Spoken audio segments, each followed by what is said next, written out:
देखिए, ये मानसिक दिवालियापन है। अगर कोई फ्री बिजली और बस के फ्री पास से मुफ्त की शराब की तुलना करता है तो ये हास्यास्पद ही नहीं है, ये बेहद दुर्भाग्यपूर्ण और शर्मनाक भी है। ऐसे बयानों से न केवल वो खुद को बल्कि अपनी पॉलिटिकल पार्टी को भी वो कलंकित करने का काम कर रहा है। देवेंद्र फडणवीस ने कहा है कि जो वायलेंस हुआ है उसकी जांच चल रही है, अब सब कुछ शांति है। बहुत दिनों के बाद यहाँ इस तरह की कुछ घटना घटी है। कुछ लोग की प्रवृत्ति रहती है इस तरह के करने की। देखिए, पिछले 100 वर्षों में तो कभी वहाँ दंगे नहीं हुए हैं और निसंदेह ये बेहद दुर्भाग्यपूर्ण घटना हुई। लेकिन नागपुर पुलिस ने काफ़ी बेहतर तरीके से स्थिति को नियंत्रण में लाने का कार्य किया है। अब सभी पक्षों की जवाबदेही है कि जले पर नमक छिड़कने के बजाय शांति बहाली की जो कोशिशें हैं उस पर सबको हाथ बटाना चाहिए और सांप्रदायिक सद्भावना की जो नागपुर की तस्वीर है उसे पूरे देश के सामने एक बार फिर से दिखने के लायक बनाना चाहिए। अखिलेश यादव ने कहा कि नागपुर वायलेंस पे कि बीजेपी इस तरह की घटनाओं पे तुरंत एडवांटेज लेने में माहिर है। अब देखिए, सियासत तो होते रहेंगे, लेकिन नागपुर की जनता को सियासत में उलझने के बजाय, चाहे वो किसी धर्म को मानने वाले धर्मावलंबी हों, कानून व्यवस्था के साथ खड़े होना चाहिए, अमन के साथ, शांति के साथ उन्हें खड़े दिखना चाहिए। और निसंदेह ऐसा करेंगे तो जो नागपुर की परंपरा है, गौरवशाली परंपरा जहां सभी धर्मों के लोग 100 वर्षों से ज़्यादा का लंबा समय है जिसके पहले कभी वहाँ घटनाएं होती रही होंगी, अब पिछले 100 वर्षों के इतिहास में कभी कोई घटना घटी नहीं, उस परंपरा को समृद्ध बनाने की जिम्मेदारी नागपुर के लोगों की है।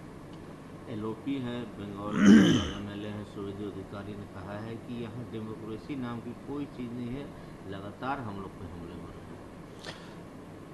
ममता दीदी एक लोकतांत्रिक आंदोलन के गर्भ से उपजी हैं, लेकिन लोकतंत्र और लोकतांत्रिक मूल्यों की उन्हें कतई परवाह नहीं है और इसीलिए राजनीतिक हत्याओं का अगर सवाल उठेगा तो पश्चिम बंगाल देश में अव्वल होगा, जहां आए दिन आगजनी और हिंसा का शिकार विरोधी दलों के नेताओं को बनाया जाता हो।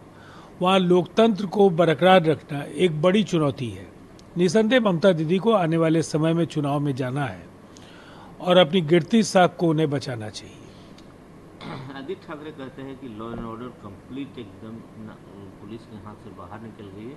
अगर पुलिस के हाथ में इस तरह की बातें रहती तो रेप की घटना, लूट की घटना और की घटनाएं रुक जाती, होती नहीं।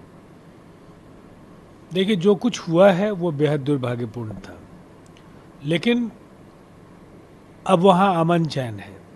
शांति बहाली का जो एक बड़ा मुश्किल लक्ष्य था वो नागपुर पुलिस ने हासिल किया है। अब चाहे जो भी राजनीतिक दलों के नेता हों, उनकी जिम्मेदारी है कि सांप्रदायिक सद्भावना की जो तस्वीर नागपुर की है उसे और पुख्ता तरीके से देश के सामने रखें। शिवराज सिंह चौहान ने कहा है कि जो फार्मर्स लीडर के साथ जो मीटिंग थी काफ़ी पॉजिटिव रही और काफ़ी अच्छा वातावरण था और अगली मीटिंग मई 4 को होने जा रही है। देखिए, निसंदेह ये एक कोशिश है। देश के किसानों की माली स्थिति में लगातार प्रधानमंत्री नरेंद्र मोदी जी के फैसलों से काफ़ी सुधार हुआ है, बड़े क्रांतिकारी फैसले लिए गए और एक आध राज्य को अगर छोड़ दिया जाए तो पूरे देश में आज किसानों को सरकार के हर फैसले पर प्रसन्नता है। लेकिन एक आध ऐसे राज्य हैं जहां निहित स्वार्थी तत्व किसान आंदोलन की आड़ में राजनीतिक रोटियां सेक रहे हैं। आज की बैठक से ऐसे तत्वों को भी जवाब मिलेगा।